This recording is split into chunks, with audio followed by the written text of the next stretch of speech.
Presidente da Câmara humilha Bolsonaro e defende Moraes. Que absurdo, hein?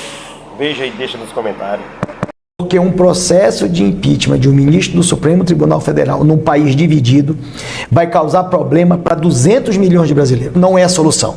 A solução é a gente, cada um, cumprir com as suas obrigações, cada um fazer o que há dentro dos limites estabelecidos pela Constituição brasileira e pedir para aqueles que possam, porventura, exacerbar as suas atribuições, que eles não o façam, nem perante o Poder Legislativo ao Judiciário, nem o Poder Judiciário ao Legislativo, nem do Executivo ao Legislativo, porque quando o Executivo erra, por exemplo, com uma edição de um decreto, sim, nós temos no Congresso Nacional um instrumento para sanar esse problema, que é o projeto de decreto legislativo sustando o efeito do decreto do Executivo.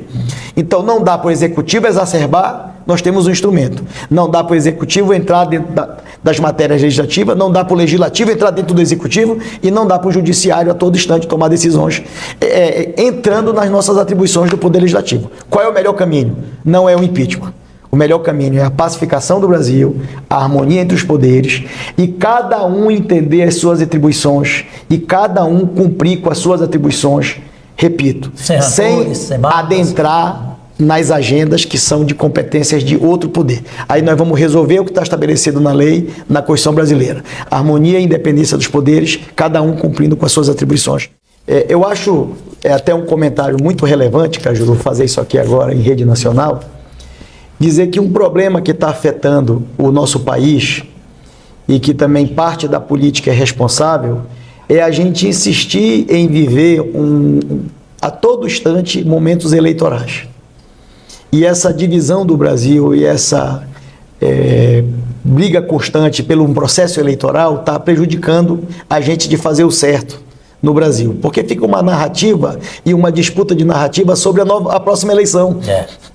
Enquanto que a gente tem que sentar numa cadeira com a responsabilidade de fazer as coisas certas para o hoje e para o futuro, não para o processo eleitoral. Perfeito. E acaba que as pessoas se confundem e, em vez de fazer e sentar numa mesa os diferentes para pensar, em vez da gente ficar discutindo as nossas divergências, a gente buscar compreender as nossas convergências de país, não é de um partido político, não é de uma posição ideológica, não é de um pragmatismo de qualquer ordem, é país. O Brasil precisa de um parlamento altivo, sereno e equilibrado.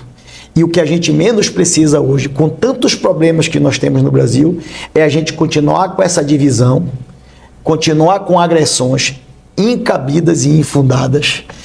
Por quê? Porque o processo eleitoral do ano que vem, ou daqui a 2 anos. E no Senado a gente conseguiu fazer esse movimento, mostrar para as pessoas do partido de oposição e do partido que apoia o governo que o Senado poderia dar um grande gesto de pacificação para o Brasil. Porque o que nós vivemos, e é importante eu registrar aqui, o que nós vivemos na reeleição do presidente Rodrigo Pacheco, do ponto de vista institucional, foi uma eleição agressiva. Muito. Aonde a eleição para presidente do Senado e do Congresso Nacional se tornou claramente um terceiro turno do processo eleitoral. Porque o país saiu muito dividido, uma eleição muito polarizada, onde as famílias estavam divididas e ainda continua, esse é o problema.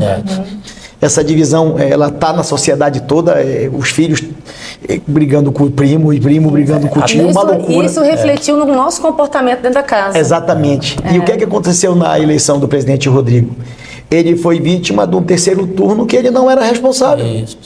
E acabou que o terceiro turno da eleição do Rodrigo Pacheco, que foi transformado aquilo, o Senado virou um fronte de batalha de agressões contra uma candidatura legítima à presidência do Senado. Por quê? Porque aquela candidatura era apoiada pelo presidente que venceu a eleição, não pelo presidente que perdeu. E agora, passados esses 2 anos, foi tão ruim esse clima de hostilidade que a gente viveu e de beligerância, que eu consegui falar com os senadores de oposição, falar com os senadores da base do governo e principalmente com os senadores independentes, que tem um olhar de país, para a gente parar de ficar olhando no retrovisor, porque se você vê para fazer uma comparação, Cajuru. O carro, ele tem 2 retrovisores e um para-brisa. E a gente fica pensando e vivendo olhando para o retrovisor. Só que o retrovisor é pequenininho. Sim. E o retrovisor só olha para trás. E eu consegui falar para as pessoas... Para-brisa. Para-brisa. Para frente. Para o futuro. O que é que nós queremos amanhã para o país, não é para um partido.